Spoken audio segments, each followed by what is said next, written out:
Isna Hashakistina Ghazali, and I'm going to explain about question 1. Introduction for question 1. This is the real-world final problem that can be solved using system of linear equation. Amira received 12,000 and she invested into 3 accounts. The first account is money market fund that she invests 3% into it. The second account is municipal bonds and she invests 4% into it. The last account is mutual fund that she invests 7% into it. She invests 4,000 more in municipal bonds than in money market funds. After 1 year, she earned a total of 518 interest. To find how much she invests in each account, we can set up and solve a linear system equation based on this condition. Objective of question 1. The first one is to identify the total investment in 3 different accounts made by Amira. The second one is to solve the problem by using inverse matrix in linear algebra. Methodology of question 1. Step 1. Define each variable and create a linear equation based on the information given. X is market fund, Y is municipal bonds, Z is mutual funds. The linear equation that we find is x plus y plus z is equal to 12,000. Negative x plus y plus 0z is equal to 4,000. 3x plus 4y plus 7z per 100 is equal to 518. We can simplify it and get 3x plus 4y plus 7z is equal to 58,000. Step 2. Write the system in the form of ax equal to b as shown below. Step 3. Perform elementary row operation until the matrix is in reduced row echelon matrix to find A inverse. This is the step to find A inverse. So we get the A inverse, which is 1, negative 3 over 7, negative 1 over 7, 1, 4 over 7, negative 1 over 7, negative 1, negative 1 over 7, 2 over 7. For step 4, we need to solve the system by using the formula x equal to A inverse multiplied with B as shown below. We need to multiply A inverse with B. So we get the linear equation as x equal to 12,000 plus negative 3 over 7, 12,000 plus negative 1 over 7 multiplied with 12,000. For y, 4,000 plus 4 over 7 multiplied with 4,000 plus negative 1 over 7 multiplied with 4,000. For z, negative 58,000 plus negative 1 over 7 multiplied with 58,000 plus 2 over 7 multiplied with 58,000. The result from the calculation above is as follows. For market fund, we find the total investment, which is 2,000. Municipal bonds, which is 6,000.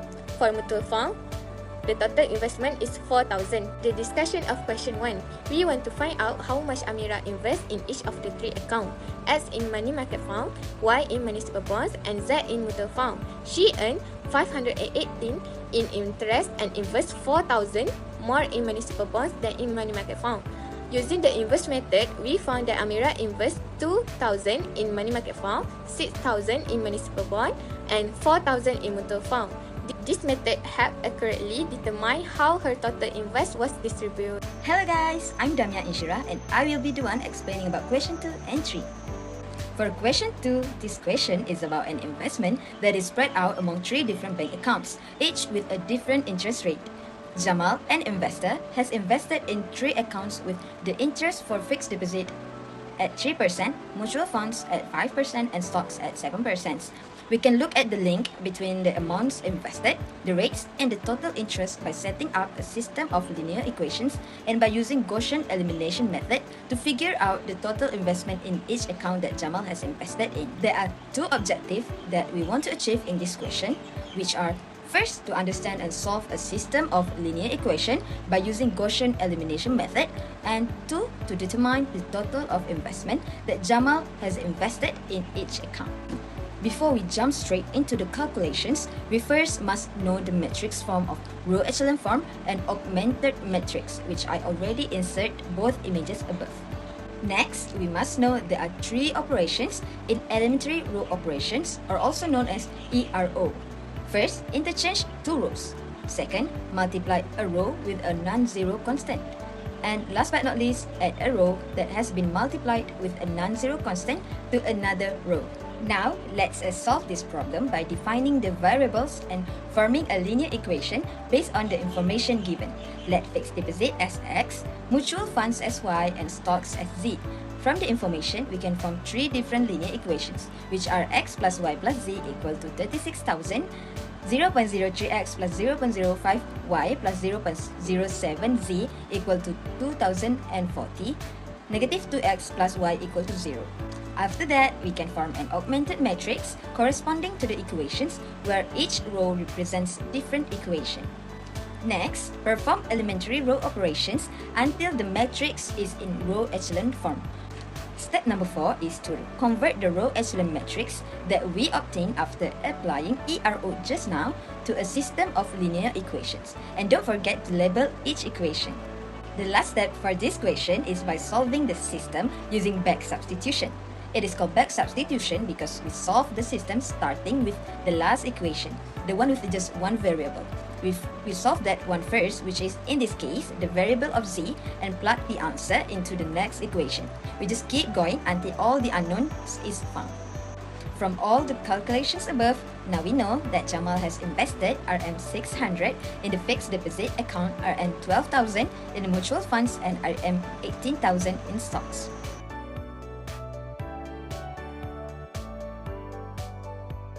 For question 3, the question that will be discussed later is about the total number of visitors that attended a movie theater. The theater has a total seat of 300 and were filled with visitors which consisted of children, students, and adults. However, the total number of adults is twice as many students.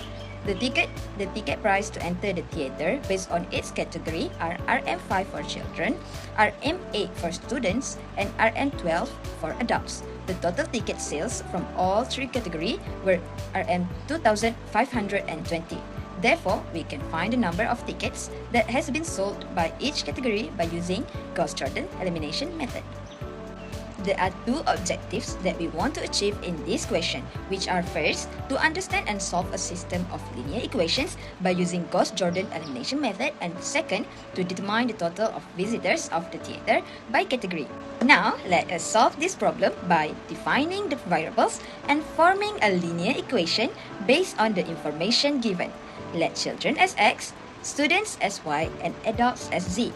From the information, we can form three different linear equations, which are x plus y plus z equal to 300, 5x plus 8y plus 12z equal to 2,520, and negative y plus z equal to 0. After that, we can form an augmented matrix corresponding to the equations where each row represents different equations. Next, perform elementary row operations until the matrix is in reduced row echelon form.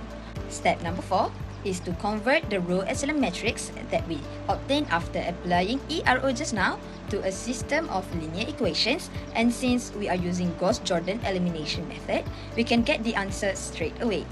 From all the calculations using Gauss-Jordan elimination method above, now we know that there were 120 children, 60 students, and 120 adults as well, in total, who went to the theater.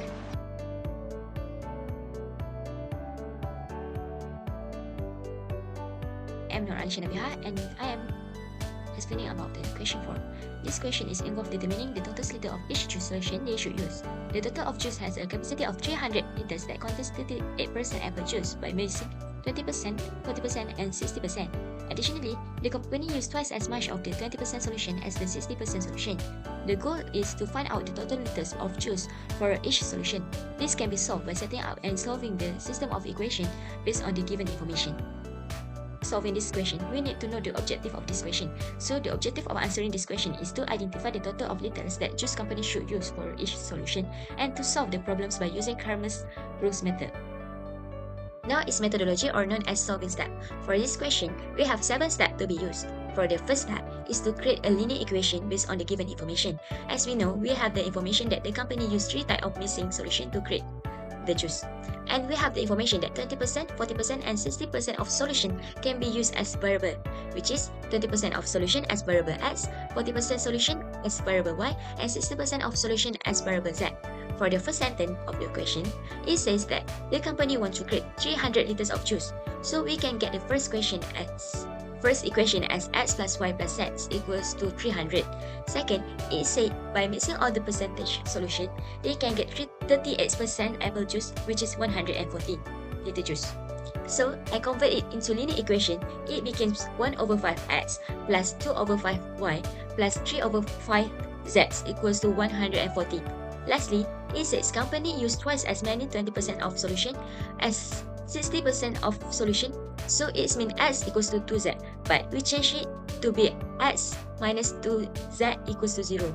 So that's for the linear equation.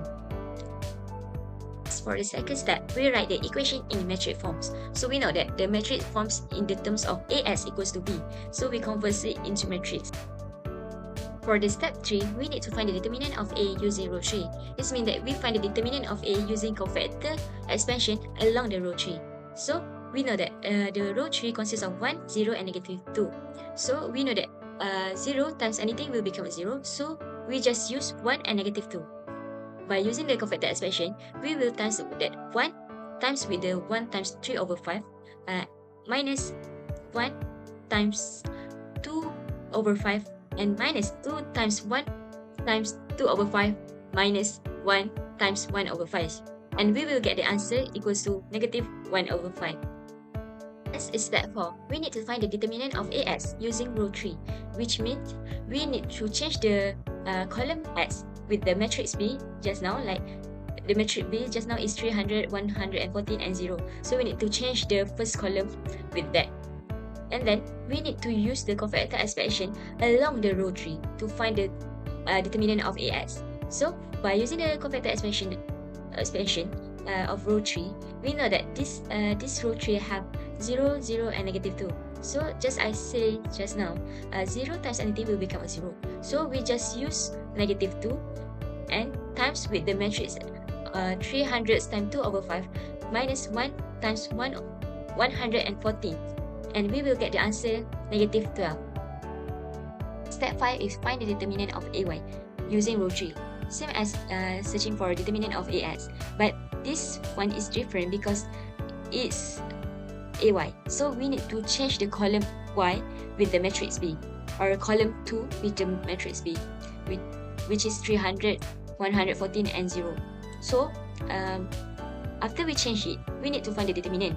And by using the cofactor expansion along the row tree, we will get the answer for determinant of AY equals to negative 42. So next is the step 6. Find the determinant of AZ using row tree. Same as AX and AY.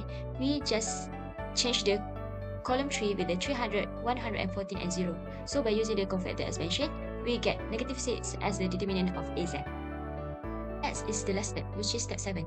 Is find the value of X, Y and Z using formula Cramer's law. So we know that formula of Cramer's rule is determinant of AX or AY or AZ over the determinant of A. So to find the value of X, Y, Z, we need to insert the value of determinant, which is for X, negative 12 over negative 1 over 5, we will get 60. For value of Y, negative 42 over negative 1 over 5, we will get 210. And for value Z, we need to put negative 6 over negative 1 over 5, we will get 30. As the result, X equals to 60, Y equals to 210, and Z equals to 30. 4. Using Cramer's rule methods allow us to systematically determine the number of data used for each apple juice solution, and it is illustrating the effectiveness of linear algebra in problem solving. Conclusion, we solve real-world finance, investment, ticket sales, and mixture solution problems using a variety of linear algebra techniques. Every question illustrated the value of various methods including Cramer's rule, Gaussian elimination, Gauss-Jordan elimination, and the inverse method. By using these techniques, we were able to exactly determine unknown values under specific circumstances. These issues demonstrate how effective linear algebra is at resolving equation systems in real-world scenarios. All things considered, the project effectively demonstrated how mathematical ideas can be used to make decisions in the real world.